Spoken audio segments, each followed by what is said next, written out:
예수님 붙들고 살면 복을 받습니다. 이 말씀을 증거하겠습니다.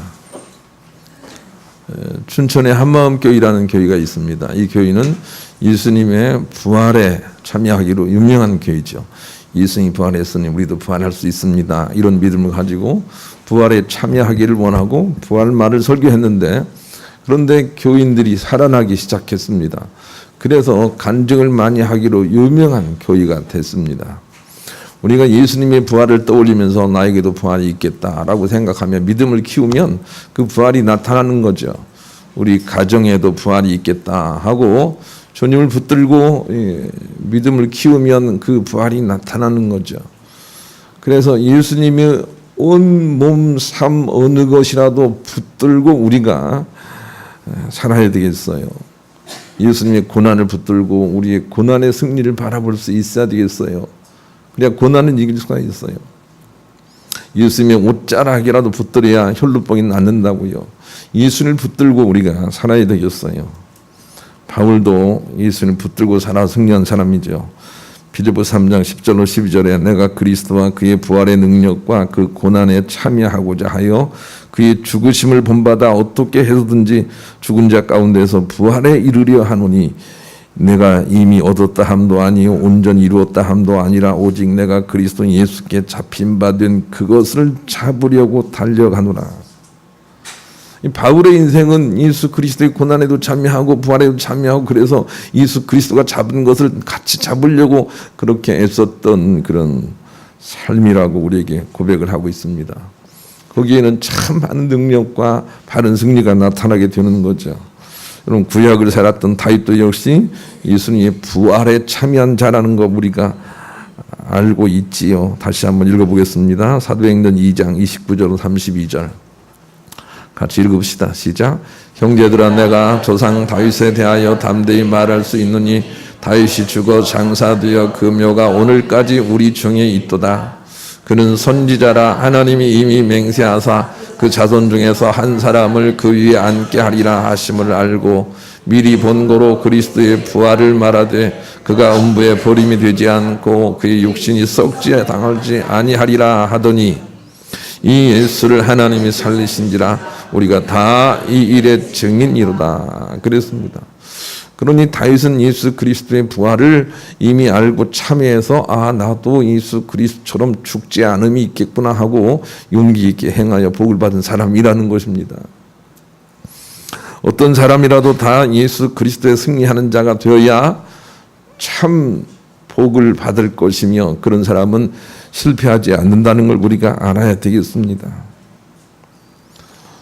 마치 김연아 선수가 굉장히 세계적으로 훌륭하게 승리를 해냈으니까 김연아 키드들이 나와서 이제는 김연아가 먹는 걸 따라 먹고 김연아가 하는 훈련량을 더 연습하려고 하고 자꾸 이렇게 해서 세계를 이렇게 이기는 사람이 되려고 하는 것처럼 우리는 예수 그리스도의 삶의 요 모양 저 모양을 따라서 우리 처지와 형편에 맞는 예수님 붙들고 우리가 승리로 나가는 사람이 되어야 한다는 것입니다. 예수님을 붙들어야 우리가 영생 복락에 들어갈 수 있어요. 다른 것들을 붙들고 살면 실족하지요. 사도행전 4장 12절에 우리가 구원을 얻을 다른 이름을 주신 이가 없나니, 예수 그리스도 외에 다른 이름을 하나님이 주시지 않았다는 거예요. 그러니까 근소한 차이지만 우리가 예수님 붙들고 예수님처럼 살아야 되겠다, 예수님처럼 고난을 이겨야 되겠다, 예수님처럼 부활 승리해야 되겠다 하고 예수님을 따라 우리가 살아야 되지, 예수님 외에 아주 훌륭한 다른 이름을 주신 이가 없다고요. 다른 이를 따라가면 안 돼요. 청년들에게 어떤 사람을 존경하느냐 그랬더니 호킹 박사를 존경한대요. 그래서 존경하고 따라야 할 사람은 한 분밖에 없다. 예수 그리스도라. 내가 그렇게 얘기한 적이 있습니다. 예수 그리스도의 어느 한 구석, 예수 그리스도가 뭡니까? 어떤 일, 한 일, 열심히 일한 일이랄지 아니면 부모에게 효도한 일이랄지 아니면 어떻게 한 일이라도 붙들고 우리가 예수 그리스도의 승리에 참여하려고 해야 해요. 예수 그리스도 외에는 길이 없는 거죠. 다른 것 따라가면 안 됩니다. 하나님도 예수 그리스도의 하나님을 따라야 돼요. 그렇지 않고는 우리가 바르지 않아요. 요한복음 20장 17절 이런 말씀을 주세요. 예수께서 이르시되 나를 붙들지 말라. 내가 아직 아버지께로 올라가지 아니하였노라. 너는 내 형제들에게 가서 이르되 내가 내 아버지 곧 너희 아버지 내 하나님 곧 너희 하나님께로 올라간다 하라 하시니라. 우리가 믿는 하나님은 예수 그리스도의 하나님이세요. 우리가 믿는 하나님은 예수 그리스도의 하나님이어야 해요. 다른 사람의 하나님을 우리가 믿어서는 안 돼요. 그래서 바울은 예수님의 아버지, 그리스도의 아버지라는 표현을 쓰고 있어요. 예수 그리스도의 하나님을 믿지 않으면 그 하나님이 아니에요. 이슬람도 하나님을 믿는단 말이에요. 그러나 구원이 없어요. 왜냐하면 예수 그리스도의 하나님이 아니고 마음에서 하나님이기 때문에 길이 안 있는 거예요. 예수 그리스도의 하나님을 믿어야 해요. 이 분별력만 있다면 우리가 마음을 정할 수가 있어요. 예수 그리스도의 하나님, 예수 그리스도에 참여하여 하나님께 나가지 않으면 그것이 바로 우상 숭배가 돼요. 이 놀라운 사실을 여러분 아세요? 고린도전서 10장 17절 20절 또 읽읍시다. 읽습니다. 시작. 떡이 하나요 많은 우리가 한 몸이니 이는 우리가 다 한 떡에 참여함이라. 육신을 따라 난 이스라엘을 보라. 제물을 먹는 자들이 제단에 참여하는 자들이 아니냐. 그런즉 내가 무엇을 말하느냐. 우상의 제물은 무엇이며 우상은 무엇이냐. 무릇 이방인에게 제사하는 것은 귀신에게 하는 것이요 하나님께 제사하는 것이 아니니 나는 너희가 귀신과 교제하는 자가 되기를 원하지 아니하노라. 17절 한번 보여주세요. 17절. 떡이 하나요 많은 우리가 한 몸이니 이는 우리가 다 한 떡에 참여하라. 여기 떡이 누구예요? 떡. 그리스도죠. 예수 그리스도가 우리의 떡이란 말이에요. 떡.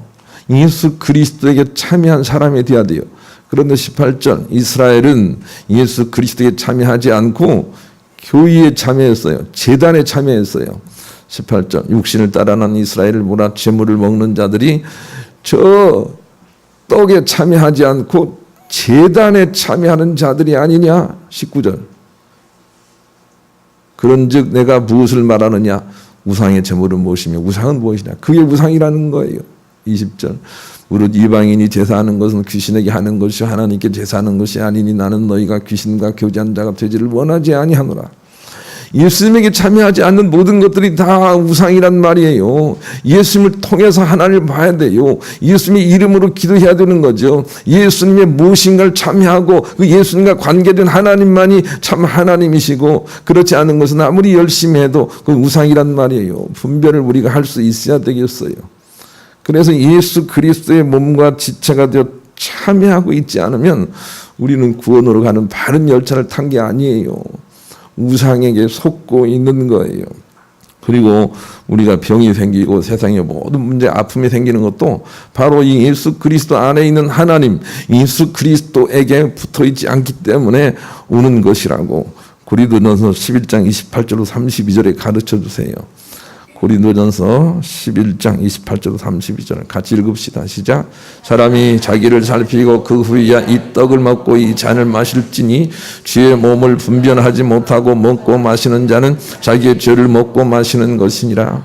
그러므로 너희 중에 악한 자와 병든 자가 많고 잠자는 자도 적지 아니하니 우리가 우리를 살폈으면 판단을 찾지 아니하려니와 우리가 판단을 받는 것은 주께 징계를 받는 것이니 이는 우리로 세상과 함께 정죄함을 받지 않게 하려 함이라. 또 28절 보여주세요.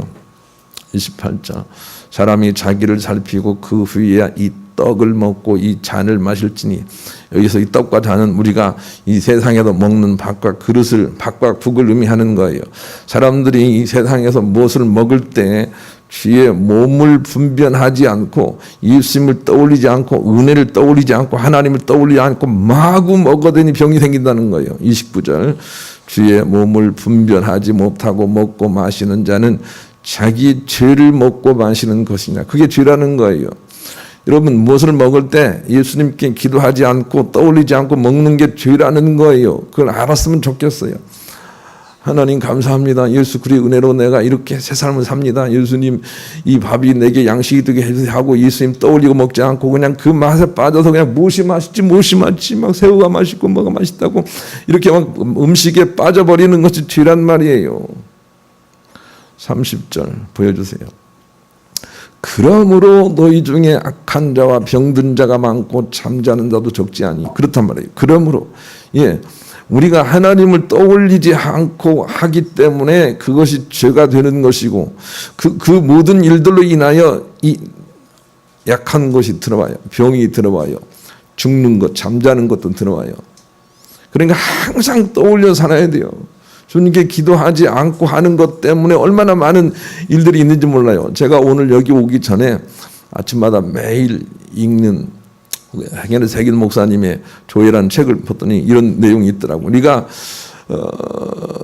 배우자와 결혼하기 전에 하나님을 떠올려 하나님의 승낙을 듣는 과정이 생략되기 때문에 가정마다 큰 어려움이 있다. 그런 기록이 있더라고요.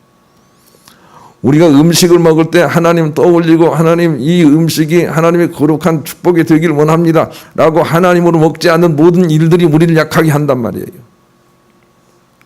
우리가 얼마나 그런 은혜를 주시는지 우리가 알고 하나님을 떠올리고 예수님 붙들고 살아야 되는 거죠. 왜 바리새인들은 버림을 받았습니까? 성경을 많이 읽었지만 예수 그리스도를 떠올리지 않고 읽었기 때문입니다. 요한복음 5장 39절로 40절 같이 읽읍시다. 시작. 너희가 성경에서 영생을 얻는 줄 생각하고 성경을 연구하거니와 이 성경이 곧 내게 대하여 증언하는 것이니라. 그러나 너희가 영생을 얻기 위하여 내게 오기를 원하지 아니하는도다.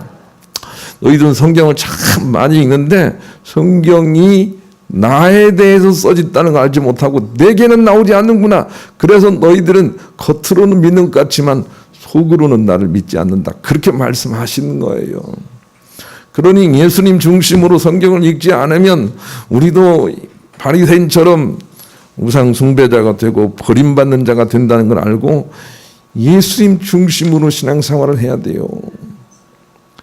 성경은 예수님에 대한 기록이에요. 창세기 1장 1절부터 요한계시록 22장 21절까지 예수님에 대한 기록이 계속되어 있다고요. 태초에 천지를 창조하시나 창조주 예수님이 기록이 되어 있고요. 주 예수 은혜가 너희 무리에게 있을지어다 하고 마지막까지 계속 예수님 말씀하고 계세요. 성경을 읽으면서 예수님이 떠올려지지 않는다면 그것은 그냥 실력으로 읽는 것이다. 이렇게 하나님께서 말씀하시고 예수 중심으로 돌아오라고 가르치세요. 오늘 본문에 빌립이 나옵니다. 빌립은 예수님께서 친히 가장 먼저 부르신 제자 중에 한 사람이에요. 성경 퀴즈 내기 참 좋죠. 예수님께서 가장 먼저 부르신 사람은 누구신가요? 그때 그냥 베드로요, 안드레요 이렇게 말하기 쉬운데 빌립을 가장 먼저 부르셨어요. 그런데 예수님께서 빌립을 그냥 부르셨을까요? 그냥 부르신 것처럼 그렇게 돼 있지만 그렇지 않아요.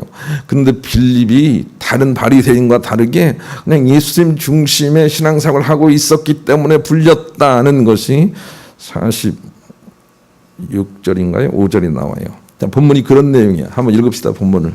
읽습니다. 시작. 이튿날 예수께서 갈릴리로 나가려 하시다가 빌립을 만나 이르시되 나를 따르라 하시니 빌립은 안드레와 베드로와 한 동네 벳세다 사람이라. 빌립이 나다나엘을 찾아 이르되 모세가 율법에 기록하였고 여러 선지자가 기록한 그 일을 우리가 만났으니 요셉의 아들 나사렛 예수니라. 나다나엘이 이르되 나사렛에서 무슨 선한 것이 날 수 있느냐. 빌립이 이르되 와서 보라 하니라. 45절이네요. 45절. 자, 빌립이 나다나엘을 찾아 이르되 모세가 율법에 기록하였고 성경이죠. 구약 성경이죠. 여러 선지자가 기록한 이 선지서지요.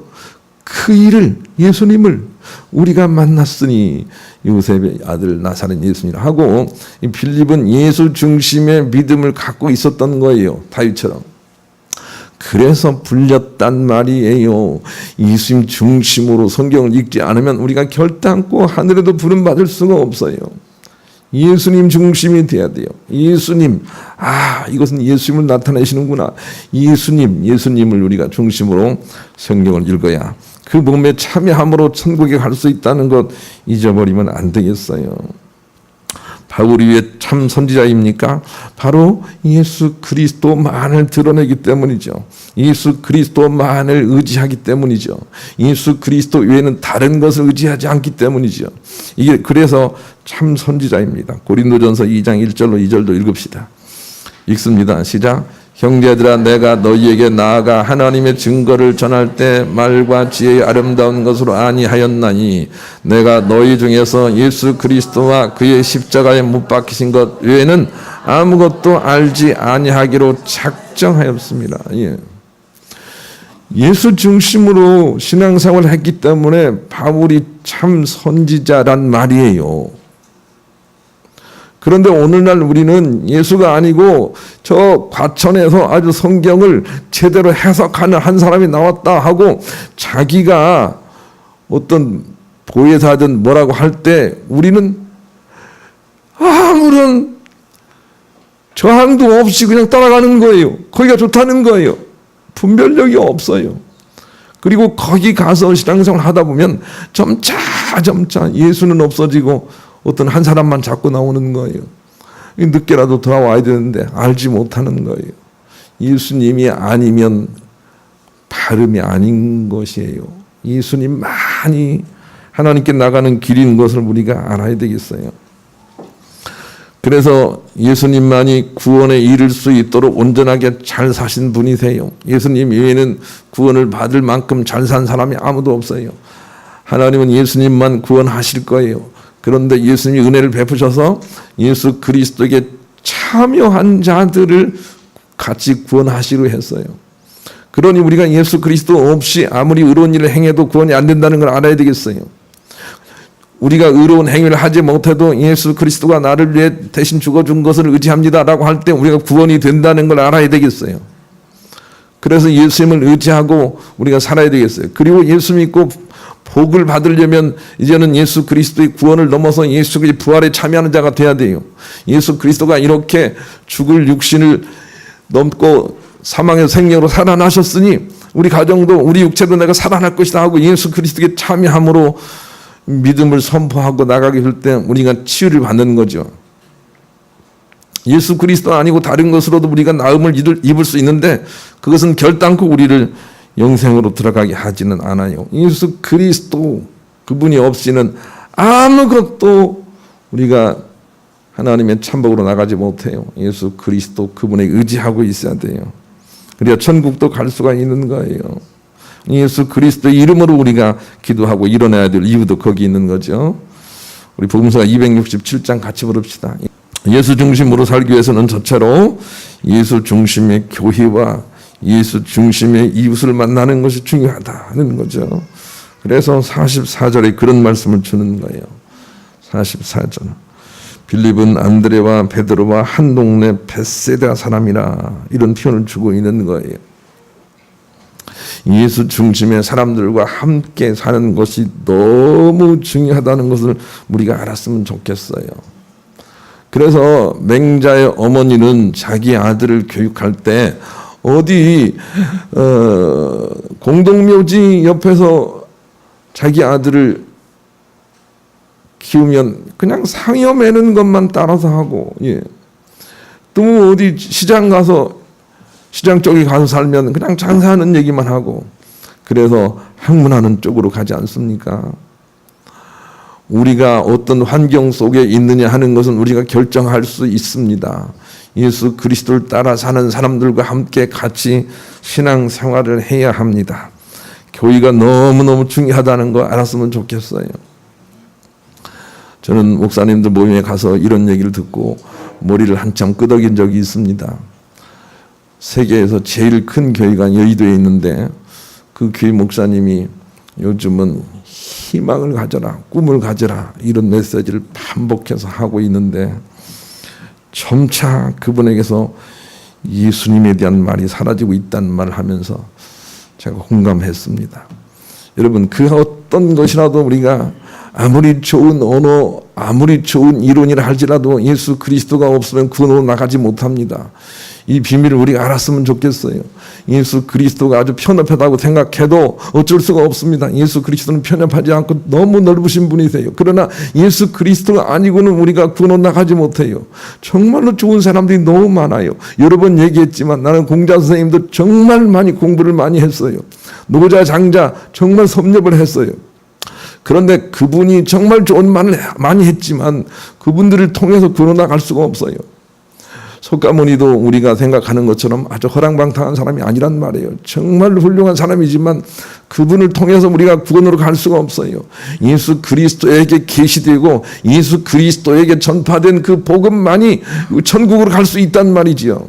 그러니 예수가 빠지면 안 된단 말이에요. 아무리 좋은 교회라고 아무리 많은 일들 많이 해도 예수가 빠지고 어떤 유능한 사람이 들어가거나 다른 이론이 들어가면 안 되는 거예요. 이건 우리가 분별할 수 있어야 되겠어요. 요한계시록 14장 12절을 같이 읽읍시다. 이런 말씀을 주세요. 요한계시록 14장 12절.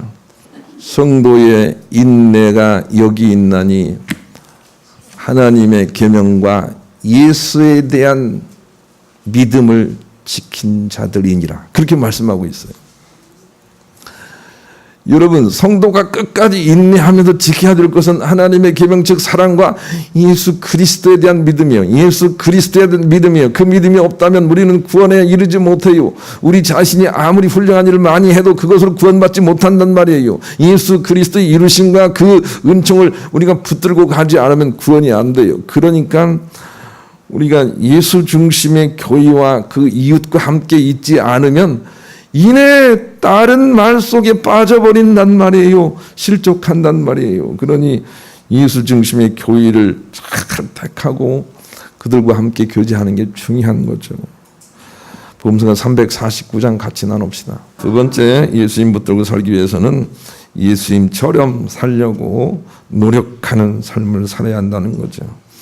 그래서 빌립도 역시 예수님처럼 사는 것을 나다나엘 친구에게 보여주고 있어요. 너 와서 좀 봐라. 예수님이 이렇게 살고 계시다 하고 마지막 절에 말씀을 하시죠. 46절 같이 읽읍시다. 시작. 나다나엘이 이르되 나사렛에서 무슨 선한 것이 날 수 있느냐. 빌립이 이르되 와서 보라 하니라. 예, 예수님의 삶을 보라고 이렇게 전가하고 있습니다. 우리는 예수님처럼 살려고 노력하는 그런 자가 되어야 합니다. 성경의 구약이라 할지라도 하나님의 칭찬을 받는 사람들은 어느 한 부분이라도 다 예수를 닮았다는 거 우리가 알았으면 좋겠어요. 아브라함 보세요. 죽음을 두려워하지 않는 예수를 닮았고, 이삭을 보세요. 어떤 일이 있어도 재물이 되어도 끌려가는 그런 순종하는 예수님을 닮았습니다. 요셉을 보세요. 어떤 일이 있어도 원망불평하지 않습니다. 어떤 부분에서라도 예수 그리스도를 붙들고 닮아야 합니다. 인내력이 부족한 사람은 예수 그리스도의 인내심을, 또 화를 잘 내는 사람은 예수 그리스도의 화내지 않으심을 붙들고 우리가 살아야 됩니다. 그래야만 구원으로 나갈 수 있다는 걸 우리가 알아야 되겠습니다. 그래서 예수님처럼 살려고 노력을 해야 됩니다. 예수님처럼 살아야 되겠다. 그렇게 해야 됩니다. 예수님의 삶은 대표적으로 베드로전서 2장 22절로 25절이 그의 삶입니다. 한번 읽어보십시다. 베드로전서 2장 22절 25절 읽읍시다. 시작. 그는 죄를 범하지 아니하시고 그 입에 거짓도 없으시며 욕을 당하시되 맞대어 욕하지 아니하시고 고난을 당하시되 위협하지 아니하시고 오직 공의로 심판하시는 이에게 부탁하시며 친히 나무에 달려 그 몸으로 우리 죄를 담당하셨으니 이는 우리로 죄에 대하여 죽고 의에 대하여 살게 하려 하십니다. 그가 채찍에 맞음으로 너희는 나음을 얻었나니 너희가 전에는 양과 같이 길을 잃었더니 이제는 너희 영혼의 목자와 감독 되신 이에게 돌아왔느니라. 아멘. 이게 예수님께서 살아가신 길이에요. 어떤 사람이 뭐라고 해도 맞대어 욕하지 않는 삶을 사는 거예요. 그게 십자가를 지는 삶이거든요. 어떤 사람이 우리를 어떻게 해도 맞대어 보복하지 않는 삶, 그게 예수 그리스도의 삶이에요. 예수님처럼 그렇게 살려고 해야 돼요. 화내지 않으려고 살아야 돼요. 예, 갑질하지 않으려고 살아야 돼요. 고난을 짊어지려고 그렇게 살아야 돼요. 그래야 예수 그리스도의 삶에 참여하고 천국에 갈 수가 있는 거죠. 그런 마음으로 찬송가 339장 1절과 2절을 부르겠습니다. 2절 잠깐만 띄워놓으세요. 내 몫에 태인 십자가, 내 몫에 태인 십자가를 짊어지고 가는 거예요. 여러분, 우리가 못생겼으면 못생겨 그냥 짊어지고 살아야 돼요. 그런데 뭐 이뻐지려고 하는 것은 하라 그랬어요. 하라 그랬어요. 그런데 내 몫에 태인 십자가를 짊어져야 돼요. 가정 짊어져야 되고요. 환경, 자녀들 짊어지고 살아야 돼요. 그게 예수님이 돼요. 그런 삶만이 우리가 참여하고 승리로 나갈 수가 있는 거죠. 행복해지려면 우리는 먼저 자기 오름을 버려야 돼요. 마태복음 16장 24절에 예수님을 따르려면 자기를 부인하고 십자가를 지고 나를 따를 것이니라 그랬어요.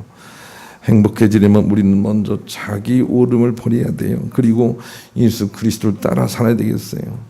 예수님을 모델로 하여 닮으려고 노력하면서 살아야 되겠어요. 예수님이라면 이런 삶에서 어떻게 하셨을까 하고 자꾸 떠올려야 돼요. 예수님은 이런 상황이 어떻게 하셨을까 이렇게 떠올리면서 살아야 돼요. 그것만이 진실로 놀라운 승리의 길이에요. 여러분, 예수 그것이 우리가 입술의 고백만 돼서는 안 되겠죠. 마음으로 예수 그리스도의 삶을 떠올리고 예수님은 이런 상황에 어떻게 하셨을까 하고 예수님을 의지하게 될 때 놀라운 일이 생겨요.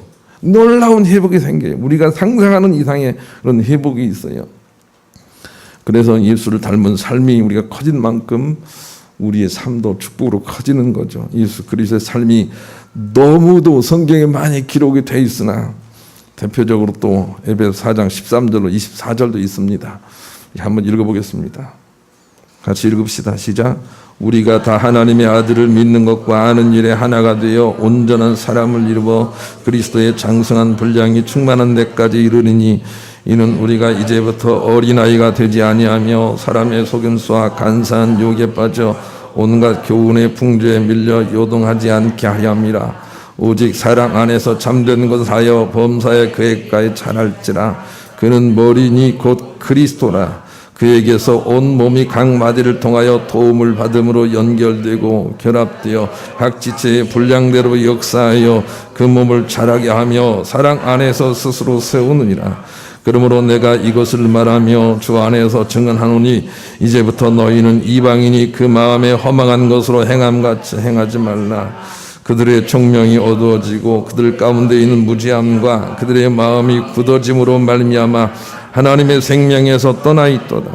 그들이 감각 없는 자가 되어 자신을 방탕에 방임하여 모든 더러운 것을 욕심으로 행하되 오직 너희는 그리스도를 그같이 배우지 아니하였느니라. 진리가 예수 안에 있는 것 같이 너희가 참으로 그에게서 듣고 또한 그 안에서 가르침을 받았을진데 너희가 욕심을 따라 썩어져가는 구습을 따르는 옛사람을 벗어버리고 오직 너희의 심령이 새롭게 되어 하나님을 따라 의와 진리와 거룩함으로 지으시는 받은 새 사람을 입으라. 아멘. 그러니 우리가 얼마나 예수님 따르려고 애써야 되는지 성경을 통해서 우리가 많은 은혜를 받아야 되겠어요. 예수님을 따라 살아야 됩니다. 그냥 논리적으로 예수님하고 예수님 부르고 떠올리기만 해도 큰 은총이 있어요. 왜냐하면 악한 영들이 알기 때문이죠. 그러나 예수 그리스도의 삶과 예수 그리스도의 고난과 예수 그리스도의 부활을 생각하면서 늘 우리가 예수님이 부활하신 것처럼 우리도 부활할 수 있다. 예수님이 고난을 당하실 때 그는 털 깎는 어린 양처럼 그렇게 순종하셨다. 그런 마음을 가지고 고난에도 참여하고 부활에도 참여하면 우리는 쉬 일어날 수 있어요. 삶이 풀릴 수가 있는 거죠. 예수님 없으면 구원이 없어요. 예수님을 항상 떠올리고 살아야 되겠어요. 말씀을 상고하면서 예수님 없이는 안 된다. 예수님과 항상 동행하다가 예수의 승리에도 참여하기를 원합니다. 이런 내용으로 회개하면서 우리 함께 기도하겠습니다.